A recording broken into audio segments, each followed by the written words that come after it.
Hello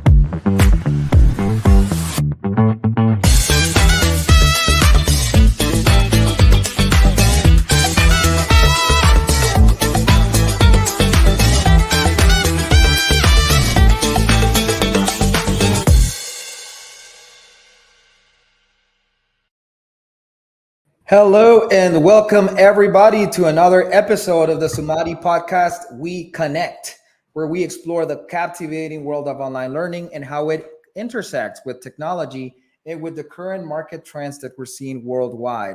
And who are the players? And we get to understand who are the players, and we get to understand the ecosystem of customers that we have when it comes to education. We will be talking about innovation. We talk about operational matters. We talk about technology evolution, things like artificial intelligence, and how it's transforming the education world as we speak, right? And for today's episode, we're very happy and proud to have a very interesting and very well recognized guest. We're going to be talking about transforming test delivery and assessments while leveraging technology, security, and inclusivity. And today, we have John Kleeman who's joining us. And let me read a little bit about who John Kleeman is, right? So John was the founder of Question Mark, the assessment management software company, questionmark.com. And he's the EVP, Industry Relations and Business Development at Learnosity and Question Mark. He has first-class degree from Trinity College in Cambridge and is a chartered engineer and FBCS. John wrote the first version of the Question Mark assessment software system and then founded Question Mark back in 1988 to market, develop, and support it. Question Mark provides technologies and services that enable organizations to measure knowledge, skills, and attitudes securely and achieve successful learning outcomes. Question Mark produced the world's first web assessment software product in 1995. And Question Mark software is currently used by companies, governments, and universities and colleges worldwide. Learnosity is the gold standard assessment engine used by software companies and publishers and others to create and deliver assessments. Also, John has been heavily involved in computerized assessment software for more than 30 years already and has also participated in several standard initiatives. He was the original team that created the IMS QTI standard and has worked on standard efforts with the AICC, ATP, BSI, IMS, and ISO, among others. Recent standard activities include working as an expert on the revision of the ISO 10667 and working with many others at ATP ITC, on the technology-based assessment guidelines. He also is an active member of the ATP International Privacy Subcommittee. John is a director of ATP, Association of Test Publishers, and was the 2021 ATP chairperson. Welcome, John. It's a pleasure to have you. What a resume. Well, Ralph, thank you, and really good to be with you here. And it's great to be on the podcast. Thank you so much. Yes, and it's amazing. Reading through your history, you have a lot of experience. So I anticipate we're going to have a very, very good conversation, and our audience is just going to love it. John, keep in mind that people who are listening to the podcast are people like innovators, business leaders, technology leaders, educators, provosts, right?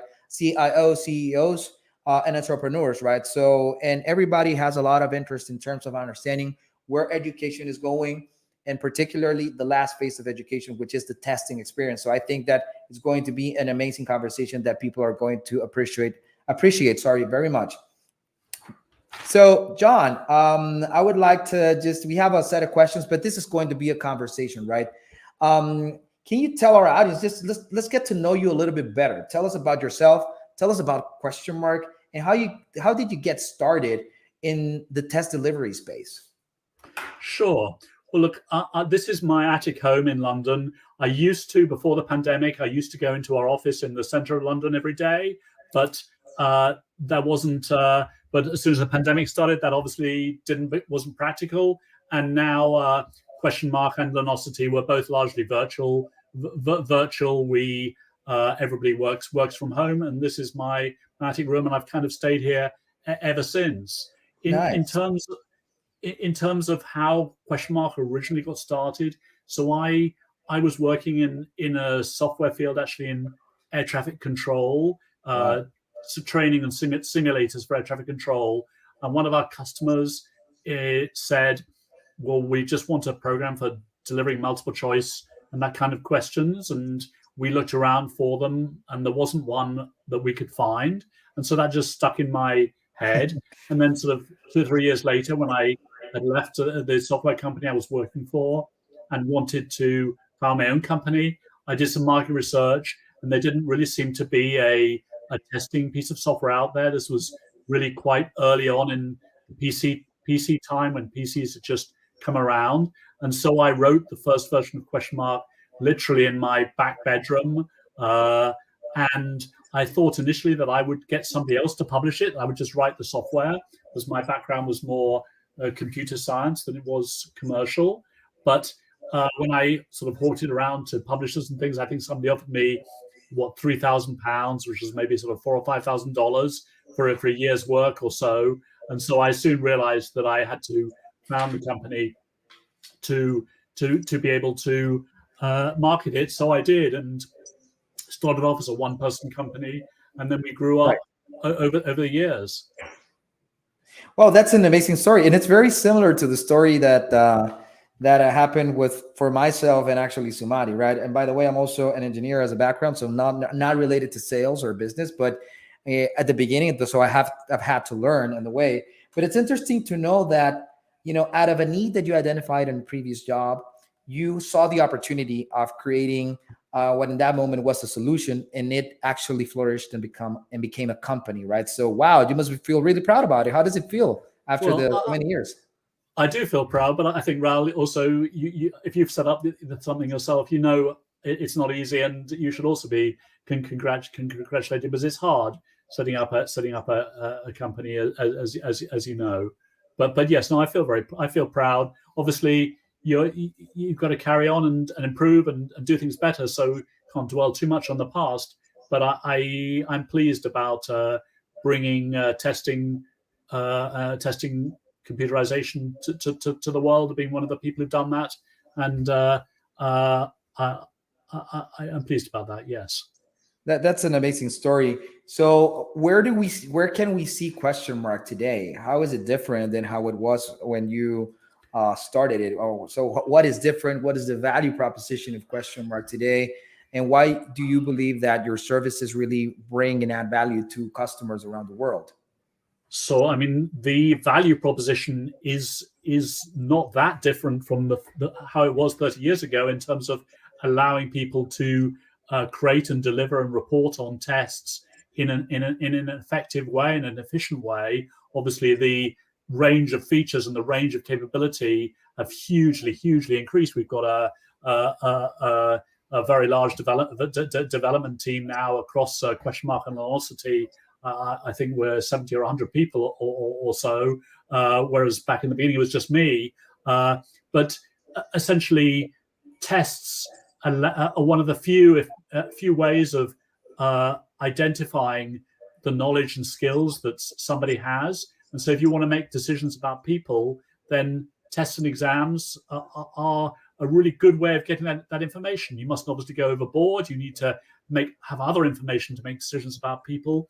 But whatever you're doing, whether you're in an educational setting, whether you're in a business setting and you want to check the compliance or the knowledge of your people, whether you want to, in certification, you want to give a qualification, or you need to check whether somebody knows things for health and safety reasons, whatever it is, you need to be able to measure somebody's skill and knowledge, and particularly at a distance. It's really hard to do that without testing, and testing is a fantastic means to get information about people and for people to be able to demonstrate their skills.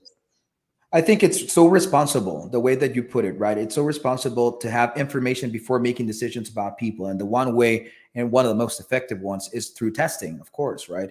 You alluded to also, you have a large and robust team that is in development, right? In these days, when we talk about the edtech industry, right? How important do you think it is for an edtech to really have a strong strategy about a software development team nowadays? How has it been for you? Well, I mean, for us, our software development team is the lifeblood of our company. We are a software company, and we live or don't live based on how good they are, and we need to stay up 24/7, 365. We need to deliver. I mean, we deliver at Velocity. We do something like 17 billion questions a year. So there's a huge Wow. amount of scalability, Huge. and we need to give a good service to people. We need to deal with all people with accessibility challenges. We need to deal with scalability challenges. Lots of people taking a test at the same time. We need to be able to allow easy authoring and a wide range of different question types. So and our software development team are critical. And if any of you are listening to this or listen to this later, we really value you. Of course, definitely. And listen, and I wanna just stay on that topic for a while, because sometimes edtechs, and I want to hear your thoughts on it and your perspective, particularly because you have actually walked the talk, right? You have actually experienced it. A lot of edtechs might fall into a paradigm that once you have created a product and you want to go to market and you want to increase revenue, your focus should be more on the commercial team than on the product team. And in some cases, I've heard about people saying or asking, okay, now that we have a product, let's downsize that product team, right? And let's double down on the commercial team. What are your thoughts? Do you think that is a mistake? Do you think the ed tech should continue to focus on product development, or do you think that there is some sort of a balance between team sizes, those two types of teams? Or what are your thoughts, and based on your experience? So I think you need to get everything right. It's no good having the world's best product without a great sales and marketing team, and you certainly no point having a sales and marketing team if your product sucks. And you need everything. You need the effective finance team. You need a good support team. You need product management is really key to work out what gets developed.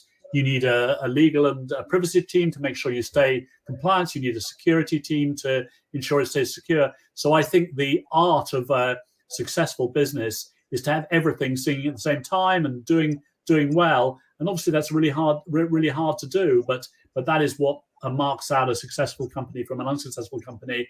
But I think generally speaking, we've always erred on the side of having large product development teams and spending a lot of energy and money into software development, because technology is changing so fast that without doing that, you can't do it. I mean, you do have the option of using third-party components and buying in good software. So a lot of edtech companies do actually use Velocity's software inside them, but they still need their own software development teams to do things. And with all the changes happening, new browsers, new technologies, AI coming along and things, I wouldn't cut my software development team unless I really had to. Of course, and based on your experience, because you've been working on the creation of standards, right? Particularly, we talk about. I mentioned I read here in your bio the IMS QTI, right? Which is it's. I'm assuming, I don't know a lot about it, but I'm assuming it's kind of a new standard. It has just a few years versus other tech standards. But what I know for a fact is that new standards keep coming as technology evolves, right? So every ed tech needs to have a proper team to take care of either being compliant to those standards, just because out of a compliance perspective, and also from the perspective of other customers acquiring or using technologies that are already compliant to that standard, and you need to integrate to those technologies, right? What are your thoughts there? Yeah, so I think there are two kinds of standards. There are the sort of technical standards like IMS QTI or XAPI that let you interconnect between systems or exchange data between systems. And then there are sort of the good practice standards, which tell you things that you should do well, and they're both valuable.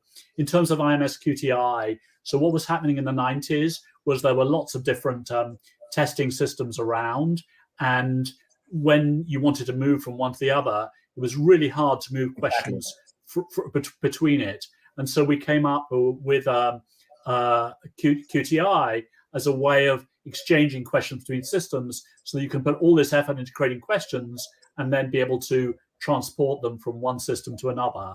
And that was the original vision for QTI, and it came out about 20, slightly more than 20 years ago, I think. And over the years, there's been lots of iterations. That I was involved in QTI 1, then there was QTI 2, and now there's QTI 3, which is just coming out, and it's got much more advanced and capable of different things. But the principle is still the same, that you want to be able to exchange questions. Wow, that's amazing. And thank you for educating me in terms of the history of the QTI standard, right? It's something that Sumati is just starting to get to understand a little bit. As you might know, Sumati is more in the proctoring industry than, and not necessarily related, in the testing and delivery space. We connect to technologies like yours in order to deliver our service, right? But it's interesting to see how the takeaway that I want our audience to have is that these standards continue to evolve. You just alluded to different versions of QTI, right? And in order for an edtech to continue to be relevant, an edtech should have a product team. I think that's the key takeaway, right? And the product team needs to continuously be updated on these things, because that gives competitive advantage from a market perspective and also from a quality standpoint. Do you agree with me? Yes, I mean, maybe there are some kinds of edtech that can use other people's technology. Maybe you're just an authoring shop, or you use other people's technologies to do things. But I think if you're a software company, your product development team is key, and for most edtech companies, that is the case. Absolutely, I fully agree with you. Definitely. So I have other sets of questions, and we're going to be touching on very interesting topics here with you, John. So let's. Would you mind telling us a little bit about your perspective on the current status for the test delivery space in the industry? How is it looking for you? You just alluded to the fact that before the pandemic, you were still going to the office, and now you're 100% virtual, right? And in education, we've seen, at least from our perspective in Sumati, something very similar happening. What is your sense on the current status of this industry in terms of the test delivery space? Well, I mean, one thing that comes to mind, obviously, is the huge change to remote proctoring, which we're seeing. But I think more genuinely, things are going more from siloed to embedded. So assessments used to be very siloed and separate. Now they're embedded in the learning experience. It used to be that multiple choice was very heavily used, and obviously it still is used and still is valuable. But there's now much more dynamic, multimedia, maths, and authentic kinds of assessment. It used to be that assessment was occasional, but it's now much more practical to do continuous assessment, more frequent assessment, and that's really good. And also it can be fully digital. It used to be that assessment was on very fixed standard devices, but nowadays it can be on uncontrolled devices, particularly for lower stakes assessments, and mobile. Also, there's a lot of personalization, adaptiveness coming into assessments. Accessibility used to be kind of an exception, but nowadays people are building their systems around accessibility, and it's a commercial imperative for everybody to be accessible. And analysis is becoming much more automated. In terms of delivery mechanisms, so I think for the high stakes assessments, it used to be that people had to go to a test center, which for a lot of people was a long journey and difficult. But now remote proctoring is much more practical, both in the certification and the educational space. And I think that opens up opportunities to people around the world. And one of the great things about computerized assessment is that we can make it global, and that a good quality, and I think the dream here is that a good quality education or learning, which assessment has to be part of, isn't just available to people in wealthy, privileged countries or rich people in those countries, but can be available to everybody. And I think that is the real EdTech dream and ideal, that Exactly. the best education can be available to everybody in the world. And I think that will empower people to do things. And that, I think, is really exciting. That is super exciting, quite honestly, John. And I'm happy to hear that, because that actually tells me that you have the same values that we have here in Sumati, right? We believe that education is for everybody, and we believe in making it accessible for as many people as possible around the world, even people who are in remote locations or that belong to the less privileged social sectors, right? So that is also our pursuit as a tech company, right? As an ed tech, particularly. You said a few things about testing being done more frequently, right? And people wanting more automated solutions, right? How do you see this trend in the next 5 years? Will we continue to see more testing happening versus the previous years, or do you think it's going to reach a point in which people are just going to go back into or be in the middle between in-person testing versus online testing? So I think it might vary in different countries. So particularly in the US, there's this sense that people are over tested, but in other countries, I think that's much less the case. Yeah. I don't think things are going to go back into the test center. There is a role for test centers for people who don't have the right equipment at home, or for perhaps for very long tests where you need to have somebody spending 4 or 5 hours, or you need special equipment. But I think the future is going to be testing more remotely. Obviously, nobody knows what the future is going to be like, but that's what I think, and I'm hopeful that testing will become more available and accessible to people around the globe. Just like you're talking about, it does sound, Raul, as though you and I share some of the same ideals, and I know that Lunosity's manifesto is that education is a human right. We really want to bring good quality education to the world, and that's why we're here. I'm glad to hear that. That is actually very inspiring, right? And I it's actually something that actually makes us, at least here in Samadhi, make us wake up every day with a very strong purpose, right? And so you described something very interesting, right? Do you think that this evolution, this perspective for the future that I think we both share, applies not only to universities and colleges, but also to the private sector in terms of corporations and government entities that are proving for compliancy or proving for certification in a particular knowledge or a language, right, across the world? How do you see this in terms of different industries? Taking a look into more proctoring.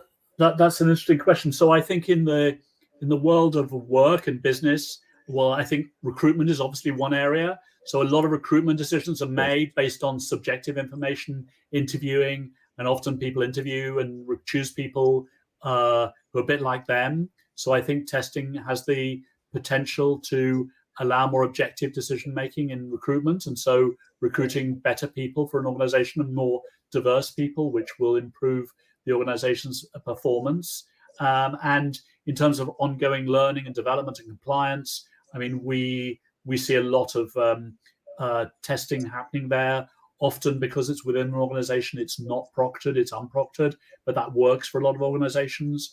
Obviously, when you get to the higher stakes certifications, then they do need to be proctored. And there, I think increasingly the market is going towards remote proctoring. I mean, the companies who've got test centers are keen to promote the benefits of test centers. And obviously there are some benefits, but they're also expensive. But I think in areas like IT certification, for example, we're seeing a big move towards remote proctoring. I mean, the pandemic really encouraged that hugely, but people who've taken a test with remote proctoring don't really want to have to go into a test center to take their next test. That's very interesting to hear, because I agree with you 100%. What we've seen in Latin America is just as you described, right? Particularly people seeking out certifications, and for a very specific reason, right? If people are getting, very specific tech certifications, that automatically and very immediately allows them to get a job that is actually going to start getting them an income, right, and salary, right? So we're seeing a trend here in Samadhi in which very young people, not even working adults, but people who are actually going for the first time to a university or to a higher education institution, they're seeking certifications more than long academic programs, 4-year programs, for instance, right? Have you seen a similar thing in your experience with question mark? Yes, I think there's this move to micro credentials, and also the fact that what you need to know is very different. So it used to be that you could learn a skill at university or college or whatever, and it would last you for your whole career. But nowadays, you need to have much more bite-sized learning, and as things change, so there's this lovely idea that there's the half-life of a skill. So how long? So maybe a half-life of a skill might be 5 years, that you lose half of what you learned in 5 years, because things change. But really, nowadays, the half-life of skill is becoming much less. I mean, AI in the last 6 months or a year Yes. transform things, and who knows what the future is going to be. So I think it makes a lot of sense to do smaller courses and learning and more relevant stuff, because the risk is that we just learn stuff that was useful to 10, 20 years ago, but not so useful today. 100% in agreement.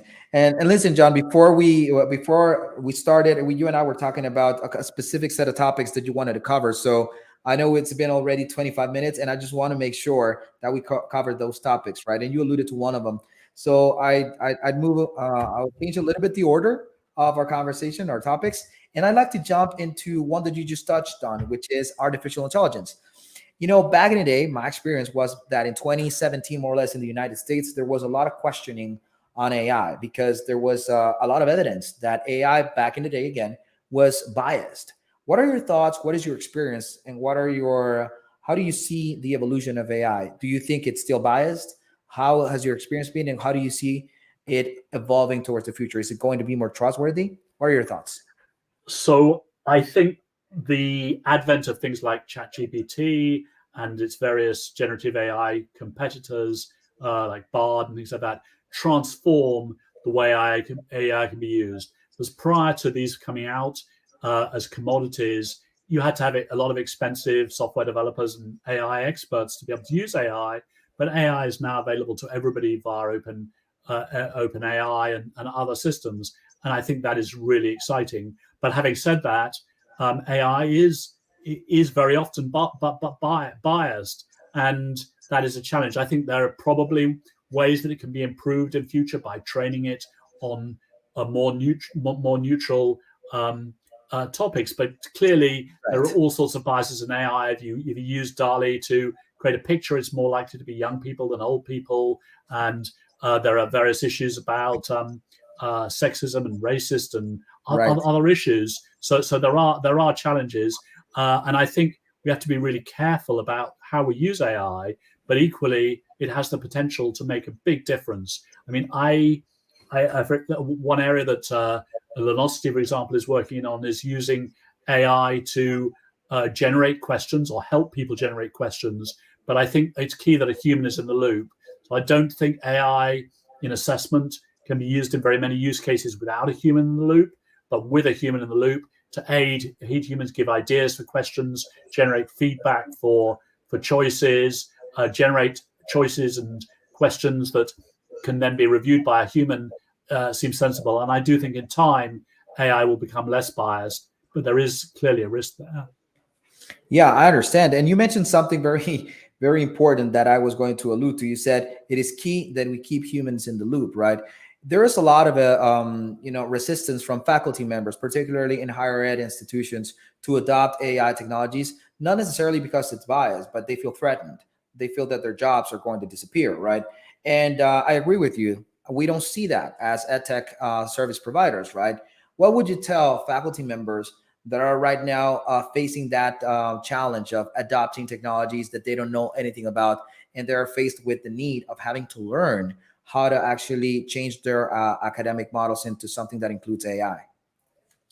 So I think it's a big challenge for all of us because AI is changing the world. I think it could change the world more than the internet. And so back in the first days of the internet, nobody knew what it was going to do, but there were all sorts of jobs and industries that were dramatically changed by the internet. And I'm sure it's going to be the same with AI. I'm sure that we'll still need very good teachers, and I'm sure that we'll need very good researchers. So if you're at a university, I feel that there's plenty you can do. But I think we're genuinely in the stage of uncertainty. And with uncertainty, you need an element of ambivalence. And in fact, there's a little anecdote I can share with you about uncertainty. In the early 2000s, the European Union was expanding into the East. A lot of the countries in Eastern Europe were joining the European Union. And companies in Germany were surveyed. CEOs of companies in Germany were surveyed as to whether they thought this would be a good thing or whether they thought it would be a bad thing for their companies. And what the researchers discovered was that the CEOs who thought it was going to be a good thing or thought it was going to be a bad thing, their companies did less well than the organizations who were ambivalent, who weren't sure or uncertain. And their conclusion was that in the face of uncertainty, being being able to master the ambiguity, being ambivalent, looking at different directions is the right thing to do. So I think I would say Wow. learn Wow. learn Very learn about exciting. AI, but be open to it going in different directions, because none of us knows, nobody in the world knows where AI is going to go, but be open to it and learn about it and follow on from there. Do you have you experienced something similar as what you just described when you were, when you started question mark? Has it did you face some of that ambiguity, and how comfortable did you feel? And also, I'm assuming that, or my question is, um, from your perspective, were you rigid in terms of your perspective on how to go to market and how to position question mark, or you were more of what you just described right now about being flexible and exploring multiple directions? I think you have to be agile and flexible. If you don't, then when you come across the market, I mean, I originally thought that a question mark would be very useful in the educational sector, and it was used there. But I was surprised to find that language learning was actually a very big early adopter for language assessment. And also in the corporate world, I hadn't really appreciated that people in banks, insurance companies, and the like needed to test their staff, and that they were some of the Uh-huh. early users of question mark in the late 80s. So yes, and then when the internet came along, I remember somebody was saying, "Oh well, we had a sort of Windows assessment software in the 90s," and somebody said, "Well, this new HTML thing, surely it's going to make all your previous software obsolete." And we thought, "Well, how can that be?" But then we looked at it and we realized they were perhaps right, and so we came out with a web software. I think you have to adapt and be agile, because otherwise you don't survive. Exactly. And I think that is a great message for entrepreneurs like me and others that are to No, come. I agree. I agree. I agree. I Because I agree. mean, and we talked about it just a moment ago, right? How important it is to have a product team. If you have the proper product muscle or software development muscle, you're going to be able to adapt and be agile, right? And I like it. I like it because a lot of entrepreneurs, when they've tried their first initiative or the first strategy and it fails, then they get disappointed, and some of them actually might just desist, right? When it actually is about the other side of things, whereas, okay, there's not be so rigid on your strategy, be more flexible, try to point in different directions until you're able to sustain. It's a hard thing when it comes to talking to investors, I know, but it is just the way it is, particularly in technology, because technology is evolving so fast, right? And as you said, we don't know where AI is going to take us. That has been the case for technology since it existed, right? Since it began, right? And particularly with the internet and these things that we're talking about. So very interesting. Now, John, so a couple of other things that you wanted to touch on: inclusivity. Inclusivity is one of the topics that actually is really important for many institutions in the higher ed sector, but also in government and corporations, right? What can you tell us about what you're doing from that perspective in question mark or in Learnosity? Well, let me start off with more from a general industry point of view, and then perhaps I'll touch on question mark and luminosity, because I'm very passionate in believing that the whole testing community needs to do more in diversity and inclusivity. And to be fair, a lot of people in the testing community do feel that way, and there's been huge changes in the last few years in how testing is done. I think that essentially we've got a duty to make sure that tests work for everybody, for every learner, not just for the people who have test taking skills or who are good at tests, but everybody should be able to use tests and exams to showcase their skills and to reach life chances.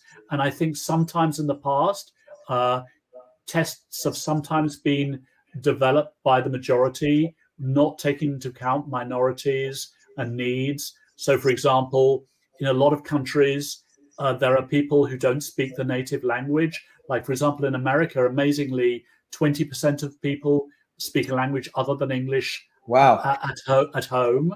I was just actually looking up in England. I think it's about 9% of people, their main language is not English, and I'm Wow. sure it obviously varies in lots and lots of different countries, but almost all the tests in England are in English, and similarly in the US, a lot of tests are in English too, and I would imagine in Honduras probably a lot of the tests are in Spanish, but there are people who don't speak Spanish That's or true. whatever, and so there's a question of how you make tests fair to non-native speakers.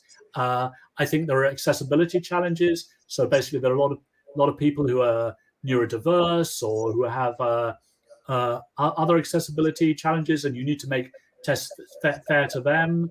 And there are also cultural issues, for example, there was an example in England whereby there was a school exam which asked people who were uh, learning to speak a language to give the advantages and disadvantages of a skiing holiday. But obviously, if you're wealthy, then you might have been on a skiing holiday and know about the advantages and disadvantages. But if you're less wealthy, perhaps your family couldn't afford to send you skiing. And so there's a whole range of different diversity and inclusivity issues. And I really think that all of us need to do better in that.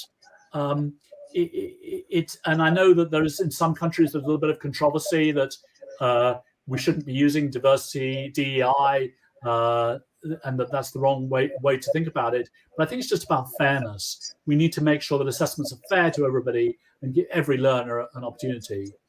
So that's generally in terms of specifically what Question Mark and Lunosity are doing about it. Yes. So we have really world-beating accessibility at Lunosity. We put a lot of effort and energy into making questions that are not just meeting the standards and sort of filling in ticks, but actually are practically usable by people with accessibility challenges. And so I think that's a great thing that we've been doing. And also at Question Mark, we've won an award for a new capability of our software called Instant Translate. And what that does is it allows somebody who's taking a test to be able to click on part of the screen, a phrase that they're not sure about, and then to translate it automatically using computer translation into a different language. So say, for example, you're a Spanish speaker taking a test in English, then you can click on the phrase you're not sure about, and it will tell you what that means in Spanish. And that helps people in sort of IT certification. We've implemented this with our customer SAP, who use it for their SAP certifications. And in fact, it was a joint idea with them and us, and we won an award of the IT Certification Council for it. So there's a lot more to do, I think, for us and the whole industry. But I think it's really important that we do follow making tests suitable for every test taker, not just the majority. This is very interesting, John. So you just alluded to this functionality that you guys have, and it makes me think again on what we were talking about and how important it is to have a product team that is actually up to speed and connected to these strategies, in this case, inclusivity. So are you saying or am I interpreting correctly when I think of what you're saying as it is really important to have an R&D strategy that connects to inclusivity, right? If we really want to make it a positive social impact and actually be able to reach more people, right? So or do we have to understand that the inclusivity strategy is not only related to product but also to other areas like, I don't know, pricing and commercial strategies? What are your thoughts there? So I think each company has to decide, or each organization has to decide what its mission is. And if you don't, as an organization, believe that inclusivity is important to you, then well, you're not going to change your mind just because you or I tell it to. But I do think that in edtech generally, it is a really important thing to be. And I'm proud to be working for a company that really cares about inclusivity.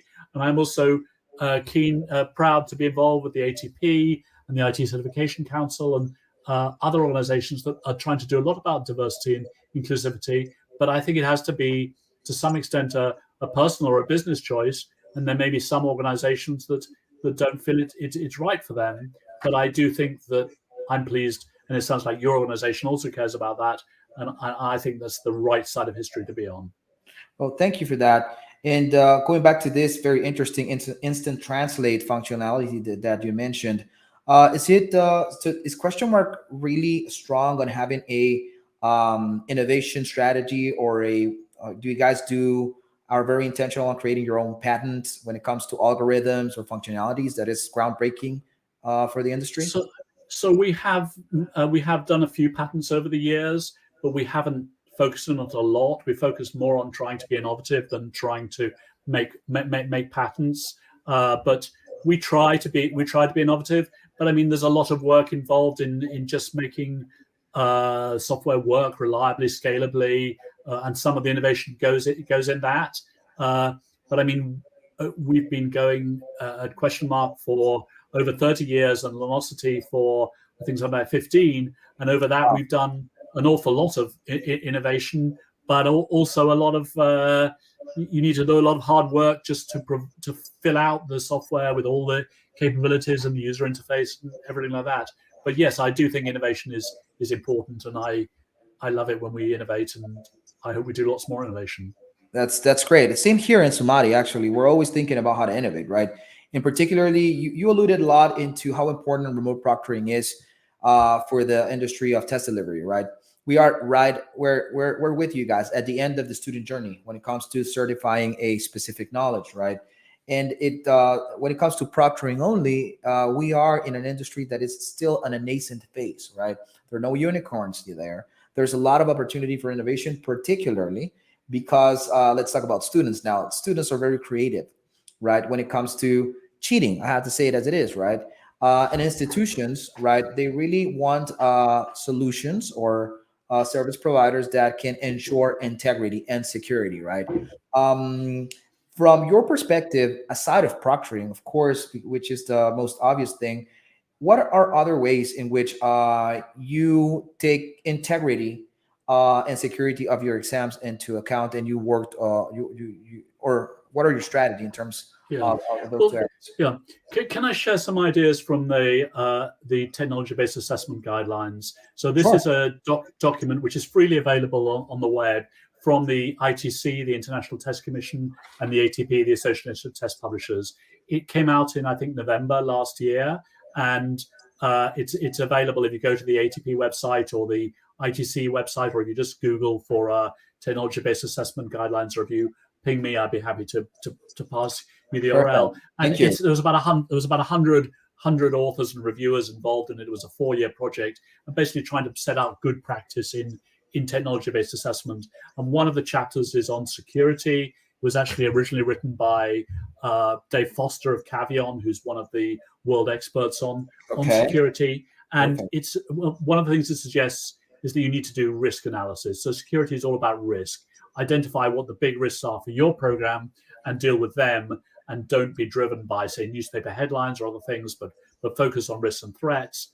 The other thing that I think is interesting is that it suggests that there are 3 different kinds of strategies you can do. So you can deter, you can prevent, and you can detect and respond. So if I just talk about those briefly, so deterrence is persuading people not to cheat, either by encouraging them to follow integrity, or by scaring them with the consequences. If they get caught cheating, they get into trouble. And deterrence is a very practical strategy Yes, I agree. for that.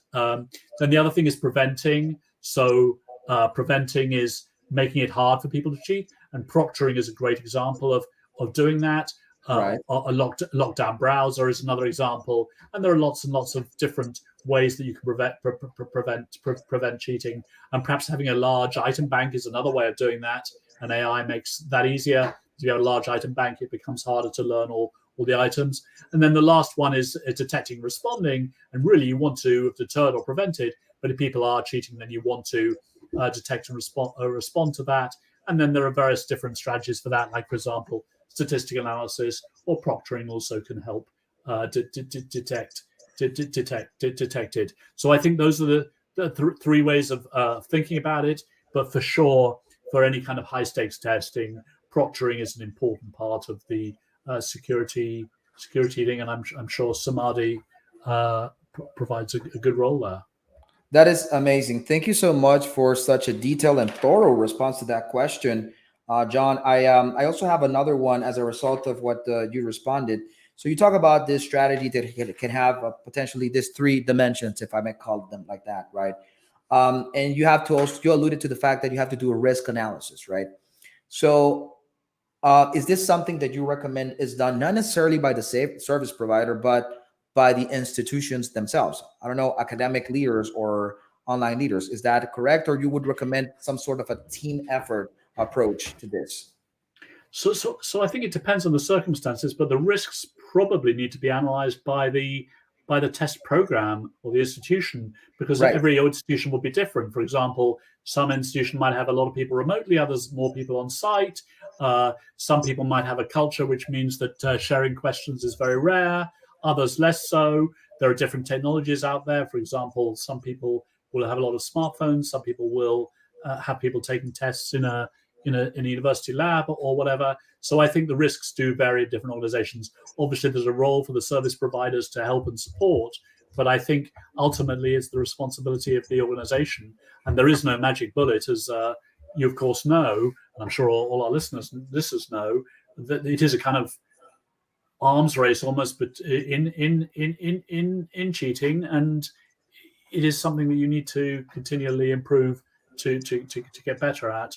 I also think another good approach is something we talked about a few minutes ago. We just have frequent tests, because if you, it's all very well you have one big test, you put a lot of effort into cheating at it, but if you have a test every week, well, maybe it's just simpler to learn the material rather than cheat at it. Thank you for recommendations. Very thorough, and I appreciate your feedback based on your experience there, John. Um, there's when it comes to, we talked already about inclusivity. You alluded a little bit to fairness as well. We talked about accessibility. When it comes to inclusivity or accessibility, you were alluding to examples related to language barriers or language differences, right?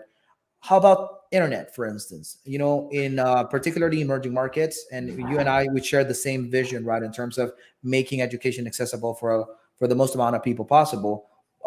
When it comes to that, we also have to acknowledge the fact, and that it is, and also that it is a reality that mostly in emerging markets, there are not a lot of people who have access to high speed internet, right?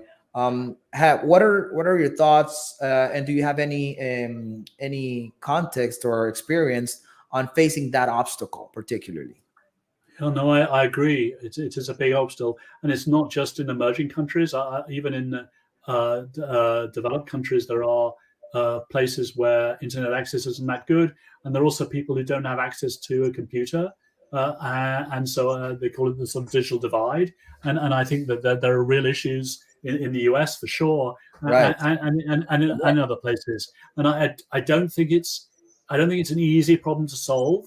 Some of the ways that it can be solved is writing software in a way that uses low bandwidth, or that if you have disconnections and then reconnections, then it works. It's also possible to have disconnected delivery so that things get downloaded and taken and then uploaded, but that can give some security issues, but is one approach. I think also finding ways that people can go to other places to take a test. So, for example, they can go to their library, or even I've seen one program, I think the LSAC in the United States for the law exam, they will even lend people a tablet or a device to be able to take the internet, and even perhaps subsidize a place to take it, where people can go in a hotel room or something like that. So those are some of the approaches they made, but and also I guess supporting lower tech like Chromebooks and things. We Right. found a lot of people use Chromebooks to take tests. So supporting a wide variety of hardware, or even for lower stakes tests, smartphones and things, that can be part of the approach. But it's a really important issue, but it's not an easy one to solve. To solve. I agree with you. Even you're right. Even in developed countries already, we've seen challenges in the U.S. and even in European countries as well, when it comes to high bandwidth access for students and test takers, right? So it's been quite a conversation, John. We are a little bit over the time, but I really appreciate all the context, the knowledge that you've shared with the audience, right? And I think that we have room for even another conversation to do a deeper dive on many of the topics that we discussed today. But before leaving and before thanking you, do you have any words or recommendations for our audience to have as takeaways, right? And taking into account that we have entrepreneurs, we have provosts, we have academic leaders, CIOs, CEOs listening to this podcast. what would be some key words or key messages that you want to leave them with as we're closing this session today? So, Ralph, firstly, thank you very much for giving me the opportunity to speak. I've really enjoyed the conversation, and it seems that you and I are speaking the same kind of language. I think what I would say is that we have a real responsibility if we're delivering tests, that we're offering life chances to people. People who do well at tests can go on and get life chances, can demonstrate their skills and knowledge, and go on to get educational or work opportunities. And let's respect that responsibility and do our best to make tests and exams as fair and inclusive and valid and reliable as we can do, and do the best job. And ultimately, we're all working for the interests of the learners, the interests of the test takers. And that's what I'd encourage everybody to think about, what they can do to help the students and the learners. Thank you so much. Those are very, very, very good words to close the session with. And I share your thoughts on how important that is moving forward.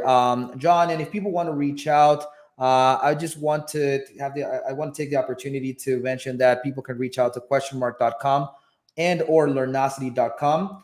And they can find more information there related to both, right? Do you have any other sources of information where people can go to if they want to contact you or your team? Well, you're welcome to reach out to me on Twitter at John Kleeman, or in fact, it's just put up on the screen, but it's Learnosity, not Leanosity. With a thank you. And also reach out to me on LinkedIn. I love connecting with people in the assessment space. And Ral, I really appreciate you having this conversation. Has been very eye-opening and interesting for me. No, thank you. On the contrary, thank you very much for sharing your thoughts. This was very enlightening, to be honest with you. And I will be reaching out on a personal level to talk a little bit more, John. Just so everybody knows, Sumati is currently working in the middle. We're in the middle of a negotiation to partner with Learnosity to enhance our testing engine. Obviously, you guys heard a lot about what John had to say about his experience. And I think that the partnership that we're doing with Learnosity is going to bring our testing engine offering to the next level, right? So very happy and proud to have the opportunity to partner with your team there, John. Thank you, everybody. Please, I want to remind you guys, if you like our content, please remember to subscribe to our YouTube channel, follow us on LinkedIn, right? And we will be happy to answer to your questions and interact with you guys. Let us know what other topics you would like us to talk about, and we will make sure that we get the proper guests to discuss those topics, right?